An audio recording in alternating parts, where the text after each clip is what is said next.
canal YouTube com uma pergunta dupla. Andresa Santos. Adorei o vídeo, respeito muito esse canal. Tenho pensado bastante nas questões que dizem respeito à memória.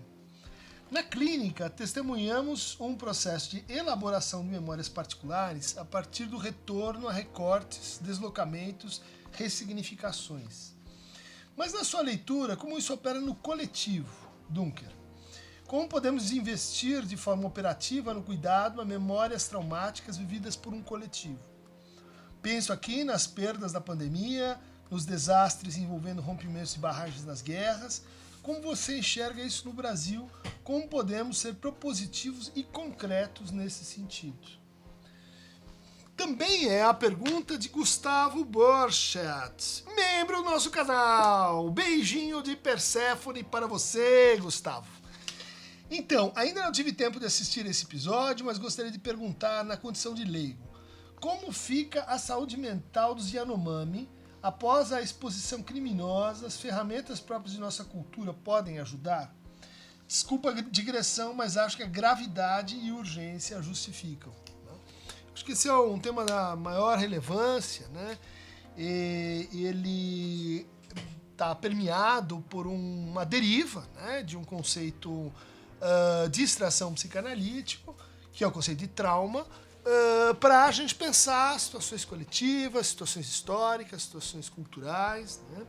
E de como eventos, experiências traumáticas, elas adquirem um potencial de efeito de repetição. Isso estava lá no Freud, a repetição é a chave a partir do qual o Freud reformulou, inclusive, a sua teoria das pulsões. Mais grave, o trauma que se repete na chave do que não pode ser dito, do silêncio, do segredo, daquilo que não se fala, porque levanta muita dor. E a chave daquilo que precisa ser dito, precisa ser repetido, precisa ser falado mais uma vez, que aparece em sonhos de repetição, que aparecem em imagens intrusivas, que aparecem numa espécie assim de aprisionamento angustiante da situação de trauma coletivo. Então é como se a gente tivesse duas faces, uma que é aquela assim, do que não cessa de não se inscrever, né? Do trauma que passa pela lacuna, né? E o trauma que não cessa de se escrever, aquele que coloca a gente em universos de sentido redutivos, aprisionantes, em neuroses de destino, que tem o teor e a experiência assim, de um certo sufocamento. Começaria até dizendo que estou vestido aqui com uma capulana, que trouxe recentemente da nossa experiência em Maputo, em Moçambique, que foi uma experiência conduzida, né, a partir da Helena Lima, nossa aluna, amiga, querida, que durante 5 anos organizou um trabalho de estudo, transmissão da psicanálise e escuta de psicólogos, enfermeiros, terapeutas, médicos tradicionais em Moçambique. A gente esteve lá recentemente acompanhando então a formação desse que é a primeira associação psicanalítica, né, de Moçambique, chamada Comunidade de Psicanálise em Moçambique, que a gente testemunhou então o início, ouvimos então os relatos, as mesas eram formadas então pelo pessoal aqui do Brasil que trabalhou nesse projeto, né? Então Débora e Vivian Steinberg, Luiz Valadão, Geraldino Ferreira, o seu irmão, Cláudia Ribeiro, enfim, outros que participaram, né, dessa jornada, tá aí no Instagram para quem quiser ver, né? São muitos, não estou mencionando todos, né? Mas que nos permitiu ter contato, né, com uma experiência coletiva de trauma. O que acontece com a memória de uma comunidade, quando nessa comunidade você tem alguns que se alistam na Frelimo, voltam e atiram em outros que permaneceram ali, às vezes reavivando tensões locais de etnia, às vezes reavivando tensões que remontam ao período da chamada colonização portuguesa. O que fica de uma experiência como a do soldado, da criança soldado, né? Então, crianças que eram forçosamente alistadas, às vezes numa facção diferente da sua família, da sua aldeia, da sua comunidade, crianças que eram expostas, por exemplo, a dilemas morais do tipo ou nós matamos toda a sua família, ou você assassina seu pai ou sua mãe, como um sinal e testemunho da sua fidelidade ao nosso grupo, à nossa milícia. A gente pode dizer que é um país em reconstrução, que é uma comunidade relativamente pacificada, mas onde a gente encontra justamente essas formações em estrutura de memória traumática. Mais tipicamente, as memórias traumáticas, elas se exprimem num formato, sim, repetitivo,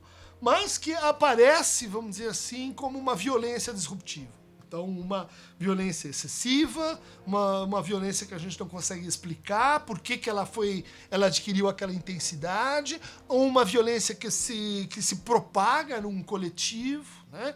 Seja um coletivo que se reúne para atacar uma pessoa, para perseguir um determinado grupo, e que, vamos dizer assim, segue uma lógica própria relativa à maneira como as pessoas lidam com a sua história.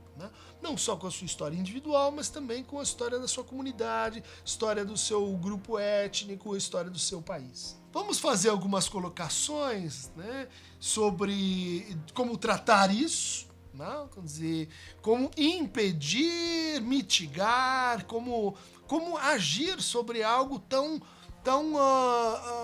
difícil de ser tocado, como o retorno de memórias traumáticas. Eu vou fazer uma referência a essa autora que para mim tem uma grande relevância e que estudou memórias traumáticas na Índia, né? Particularmente na situação de partition, né, em que Paquistão e Índia se separam.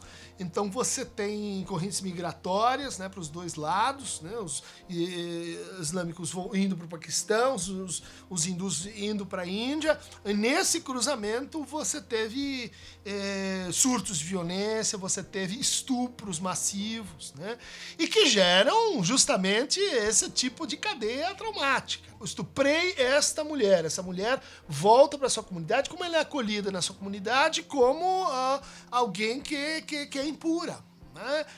Como alguém que às vezes traz um filho do inimigo, né?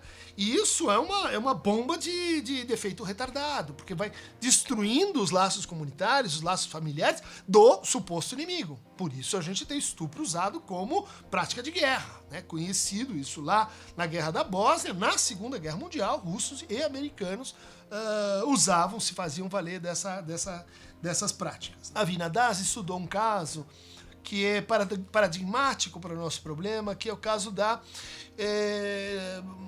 vazamento químico de gás letal em Bhopal, na Índia, por parte da empresa britânica chamada Union Carbide, né?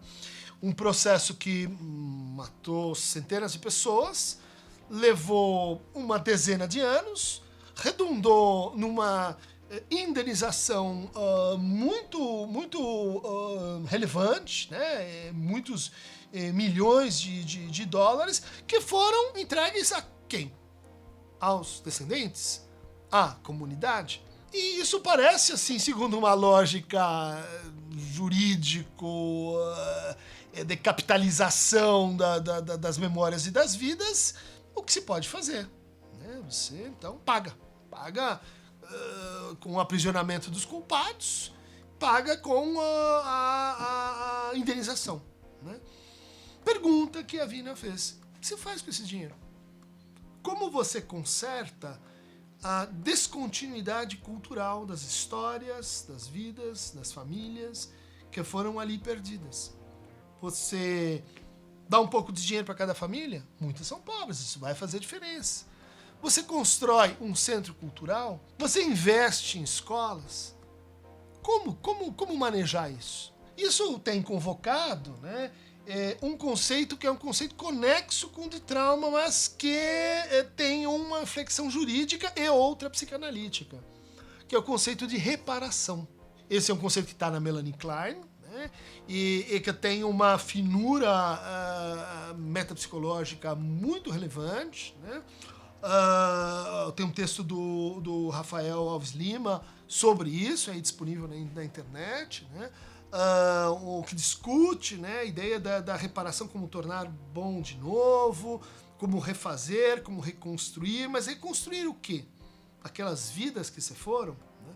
Então a gente faz um memorial e, por exemplo, como a gente vai nas igrejas na Europa e tem lá os soldados mortos em tal campanha, os soldados que foram perdidos por essa cidade, por essa escola, por esse hospital. Isso é uma maneira de lembrar, é uma maneira, vamos dizer assim, de prestar uma homenagem e de construir em cima de uma vida que se foi um símbolo que a atualiza. Né? Essa noção de símbolo como presença de uma ausência. Mas isso parece não ser suficiente para agir sobre o trauma.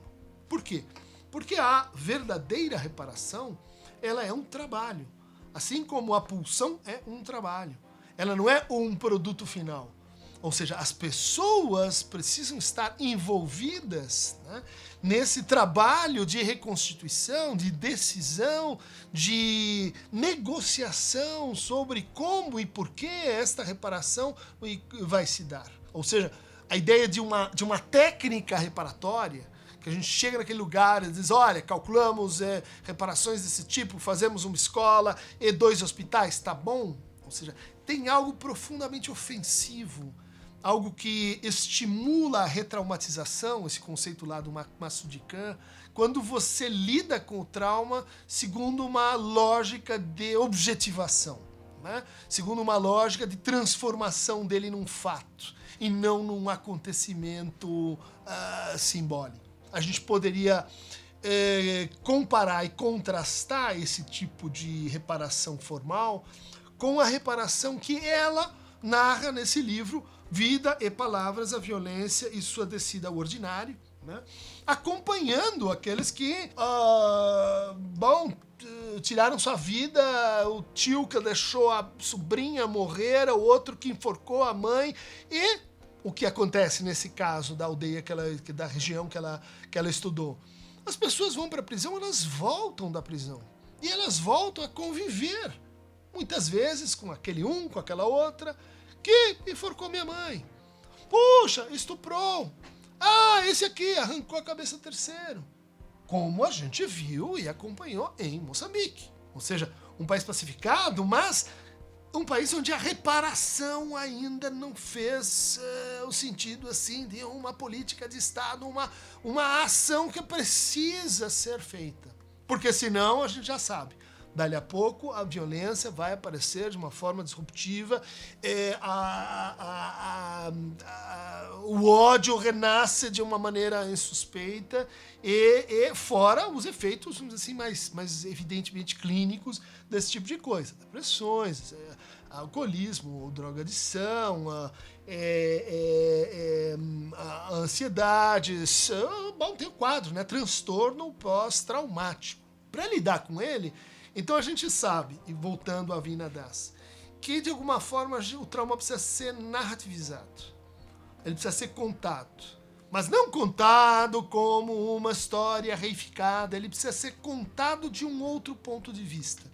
Ele precisa ser contado com outras palavras, ele precisa ser contado com um narratário diferente para o qual a gente está transmitindo e retransmitindo reparatoriamente o trauma. Ou seja, veja, a gente não o conserta, a gente não o cura, a gente o transmite de forma reparada, né? Amendment, ou reparation. Leia um livro lá do McEwan, que é um tratado sobre isso, né? Ele leu Melanie Klein, etc. Então, no caso da Vina Das, ela observou que esse caldeirão de detenções, né, e ele tinha um foco de produção de narrativa insuspeito, que eram as crianças. As crianças, quando iam à escola, voltavam da escola, elas iam contando, né? Mas iam contando, vamos dizer assim, meio reativamente. Olha essa árvore, eu lembro do dia que tinha uma pessoa enforcada aqui. Olha essa cor, isso me lembra o sangue que estava naquele corpo caído. E que, em geral, as pessoas, o que fazem quando a criança é porta-voz daquela verdade insuportável, cala-te boca. Né? Chega, ops, passou, bate palmas, assobia. Não, a Vina Das, então, estimulou a escuta dessas produções evanescentes, tá? Desses fragmentos narrativos. De tal maneira que eles, então, eram compostos de que forma?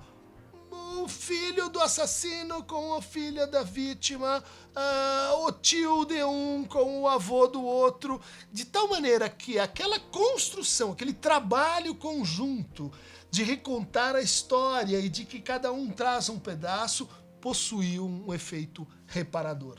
Algo análogo a gente vai encontrar nesse livro que eu já recomendei outras vezes, né, o que eu gosto muito, Testimony and Time, né, da Sharon Cohen, Holocaust and Survivors Remember, que refaz uma pesquisa psicológica feita em 53, que era uma pesquisa objetivante. Como que aconteceu o Holocausto? Onde você estava? E no momento, quem matou como que foi para a fila, a marcha dos mortos. Bom, havia um sentido assim de que isso não pode ser esquecido. Então tudo que é subjetivo, tudo que você assim problematizou, as suas dúvidas, as suas ambiguidades, as suas covardias, as suas denúncias, tudo aquilo que faz a cena traumática ser traumática. Né? Ela é de profunda divisão subjetiva de um lado ou de profunda afane-se, né? Quer dizer, estava fora de mim do outro. Mais de 50 anos depois dessa pesquisa, objetivante, questionários e etc., ela foi lá e foi ver como que cada um se saiu na vida, né? Como que cada um sobreviveu. E ela notou que aqueles que estavam assim apegados à descrição dos fatos, sem lugar para hipótese, sem lugar para ficção, sem lugar para o compartilhamento narrativo, ou seja, aqueles que tinham a sua história, estavam apegados à sua história como uma espécie de fetiche, aqueles estavam mais traumatizados do que os outros que, de certa forma, conseguiram passar isso para adiante. Trauma, né? Resolve porque você aceita, perdoa, diz que sim, abre seu coração. Bom, em parte, mas é porque isso faculta que você remonte e passe adiante a história. Diga que essa história é capaz de ser contada. Afinal, é isso que a gente vê em Primo Levi, é isto um homem, obrigatório para essa matéria, o sobrevivente de Auschwitz, que sonha sistematicamente que ele vai contar o que aconteceu e as pessoas na sala de jantar começam a bocejar, levantar, e isso não tem graça, isso não tem interesse, né? Ou seja, como fazer reconhecer essa história para além do contei, sei o que aconteceu e bom, agora está arquivado, né? Essa lacuna na forma como a gente reconhece um trauma coletivo que talvez participou, né? Ou deu algum impulso para que Primo Levi viesse a se matar. De que maneira as lembranças elas não saem de você a ponto de serem insuportáveis, né? Recomendo também A Trégua, outro trabalho do Primo Levi que vai nessa linha. E esse texto, que já me pediram para fazer uma elaboração sobre ele, vai vir em algum momento, Viktor Frankl, Em Busca do Sentido, né? Que é aí já uma outra linha, uma linha que a gente vai encontrar em Bruno Bettelheim, também um psicanalista, né? Que é a linha em que um trauma ele pode ser enfrentado também com conceitos, também com pensamento, também com um trabalho de tornar aquele evento único, singular, não repetitível, algo que se inscreve em séries traumáticas de outras comunidades. Essa é uma maneira de, então, não mais fazer reparação no nível narrativo, mas no nível discursivo. Haveria ainda uma terceira dimensão, que é a que a gente encontra, por exemplo, nos trabalhos de Alfredo Jahar, esse chileno que se especializou em o tratamento do trauma coletivo pela arte, né? Então ele é chamado pelos sobreviventes, né, de Fukushima, e ele diz, o que eu vou fazer aqui?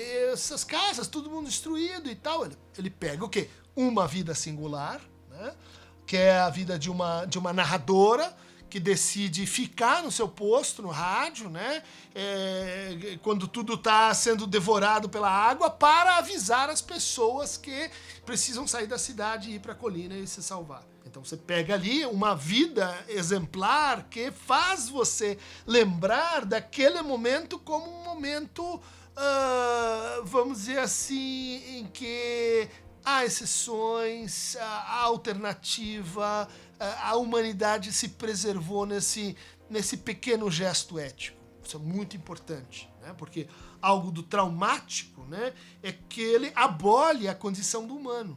Ele coisifica, ela gera justamente uma experiência que é assim de substituição entre as pessoas, né, de tal maneira que elas são tratadas como objetos. A hora que você resgata pontos de excepcionalidade, você repara a desumanidade não só daquele que a praticou, né, mas daquele que sofreu aquela ação. Assim como, também num outro trabalho do Alfredo Jahar, ele vai nas escolas, né, e recolhe todos os pedaços de giz e junta todos os pedaços de giz num tanque. Ao fundo a gente tem lá aquela lousa, e ali então estão representadas o quê? Todas as aulas que não foram tidas, que não foram dadas, que não foram recebidas. Muito importante isso nesse trabalho do Alfredo Jahar, porque ele ensina algo sobre como sair de memórias traumáticas, ou seja, inventando futuros que estavam lá e que não foram cumpridos. Futuros com os quais a gente cria uma dívida simbólica. Futuros que fazem com que a cadeia de desejos, a cadeia histórica de desejos desejados, se prolongue a partir daqueles que se foram. Ou seja, fazer a elaboração traumática coletiva é fazer o luto infinito. Tá? Fazer um luto que termina na sua abertura para o luto dos outros que está em aberto, e esses terminam no luto de outros que estão em aberto, e assim por diante. Foi assim que a noção de luto coletivo, de luto infinito, foi pensada, né, pela primeira vez, a partir de um massacre ocorrido durante a Guerra da Secessão norte-americana, em que uma cidade inteira é morta e você percebe que tem algo ali que é mais que um fato de guerra, mais do que uma vitória. Você tem algo ali que precisa fazer um luto quando não tem ninguém para rezar, quando não tem ninguém para lembrar. Como você resolve isso? Você se coloca em dívida a ponto de produzir testemunhos. Muito importante essa prática.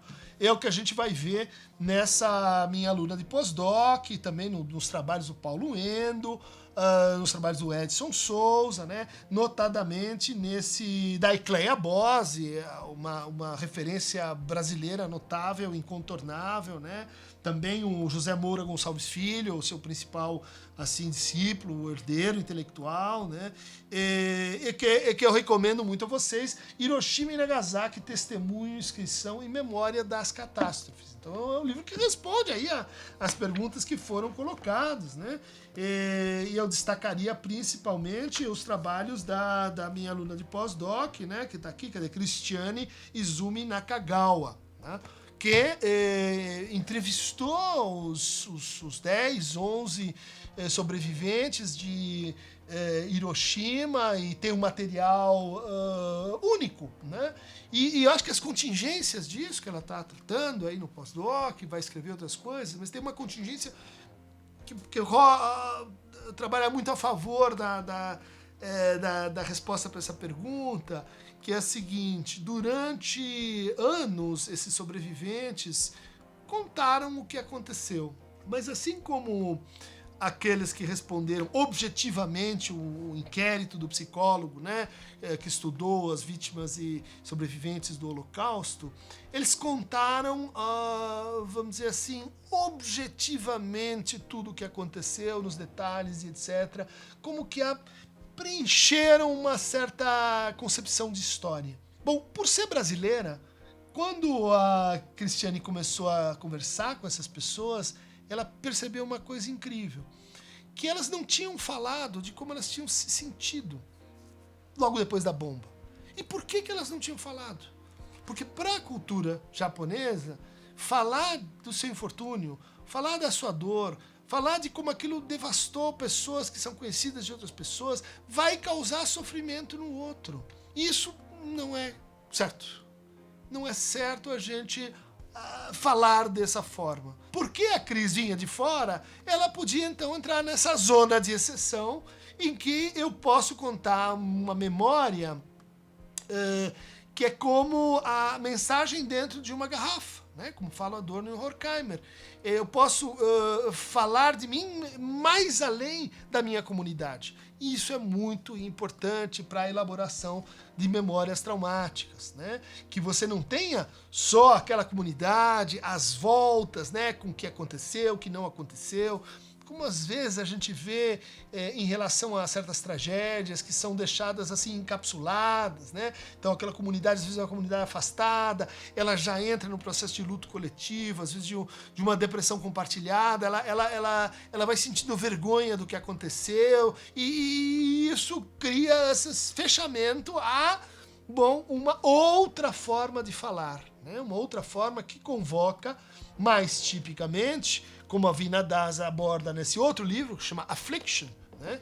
Que aborda algo que os teóricos mais recentes do trauma têm sinalizado, né? Que é assim, essa reparação, ela envolve então uma ultrapassagem da memória, como o Freud chamava, né? Recordações encobridoras. Tem formas de lembrar que são feitas para esquecer. Tem formas de lembrar que vão assim, a gente vai se convencendo que foi assim, que foi só assim, que não foi nada além disso. E esse processo, ele é recalcante, ele é retraumatizante, porque ele vai deixando na sombra, ele vai fazendo esquecer. Em geral, fazendo esquecer o quê? Nossa divisão subjetiva, nossa incerteza, nossa covardia, enfim, o fato de que situações traumáticas não são bem tratadas quando a gente coloca as coisas assim, heróis e covardes, protagonistas e vítimas, carrascos e aqueles que estavam do lado certo, né? Aliás, é um debate que a Vina Das tem com o Achille Mbembe, né? E as teorias do afropessimismo e tal, que de certa maneira combatem um pouco a ideia de que a reparação é possível, de que, enfim, o que a gente vai fazer, né? Como é que a gente vai tratar os efeitos da escravidão. Tem um trabalho belíssimo que eu escutei do Mbembe em Londres, né? E com esse projeto dele de, assim, como é que a gente faz hoje que Bélgica, Holanda, França, Inglaterra possuem tesouros africanos, que são, como ele diz assim, objetos sequestrados, objetos que estão fora das suas funções, objetos que estão marcando e celebrando a colonização, dominação. Como é que você faz com isso, né? Quer dizer, olha lá, museus e suas políticas de memória. Ele diz assim, devolve lá para o Congo, para o Benin, etc., aquele objeto duplamente fora de contexto. Ele foi para o Rijksmuseum, agora ele volta, e daí eu reparei porque as coisas estão nos seus lugares. Não, porque aquela peça agora, ela tem uma história que envolve a viagem dela para lá, a volta dela para cá e tal. Bom, então o Mbembe, nesse debate com a Vina Das, né, ele propõe, vamos fazer um museu global dos objetos itinerantes. Esses objetos, ele tem que ficar andando pelo mundo. E nas suas andanças, eles vão ganhando um outro corpo, eles vão ganhando uma outra retomada de função. um pouco é o que a gente vê no trabalho lindo da Samantha Buleak, A Sobrevivência do Desejo nos Sonhos de Auschwitz, né? Quer dizer, como as pessoas lá dentro, no momento traumático, conseguiam não sonhar. Isso é fundamental para a gente ter prognóstico, né? Para você conseguiu manter-se na cadeia de encadeamentos de desejos desejados, ou você foi se abolindo como muçulmano, como coisa, foi desistindo, né, da sua própria subjetividade, né? Que é um pouco o que o trauma vai devorando aí nas pessoas quando maltratado. Então, gente, tem aí alguns instrumentos para a gente pensar o traumatismo, né, como diz o Lacan, verdade, a verdade do buraco, a verdade do furo, né, que não deve ser tratado por tamponamento, né, mas com essas estratégias aí que a gente está sugerindo, são estratégias da palavra, são estratégias narrativa, do discurso, do ato, mas também não queria deixar passar isso. Há uma série de estudos que dizem que traumas e traumas coletivos também exigem um certo regime de reconfiguração da corporeidade. Experiências envolvendo o corpo, né? O corpo presente, né? Envolvendo a dança, envolvendo a música, envolvendo a expressividade plástica e as experiências corporais, né? Seja de testemunho, seja de presença, seja de participação ativa na reconfiguração da angústia, né? Que é cristalina no trauma, no transporte, a transformação da angústia em outros afetos, né, em outro circuito de afeto, e decisivo para a gente superar o trauma individual, né? É possível que exista uma versão coletiva disso, né? No fundo, o afeto é aquilo que faz um corpo, né? Tanto um corpo, este corpo, mas também este corpo, o corpo do abraço, né? Como diria meu amigo Cláudio Tebas. Então, Moçambique, um abraço, Timóteo, Jorge, Cândida, todos que receberam a gente aí com tanto carinho, o senhor Boia, todos que trabalharam, né, nas recepções, na nosso acolhimento e que fundaram aí a comunidade psicanalítica de Moçambique. Aquele abraço para Ruqueia, para Zulfa, nossa tradutora mágica, para Selma, para Augusto, para Clara, todo mundo, enfim, tô esquecendo de vários, mas porque são aqueles que estão me vindo agora. Todo mundo, aquele abraço do Brasil para Moçambique. Espero que, algo seja feito aí nesse coletivo que a gente bolou. Para mais memórias traumáticas coletivas, Moisés e a religião monoteísta, texto obrigatório para isso, que é o texto que está assim embaixo do sovaco, não se diz, axilas de nosso querido Aqueronta, o barqueiro traumático do Averno. Tchau, tchau!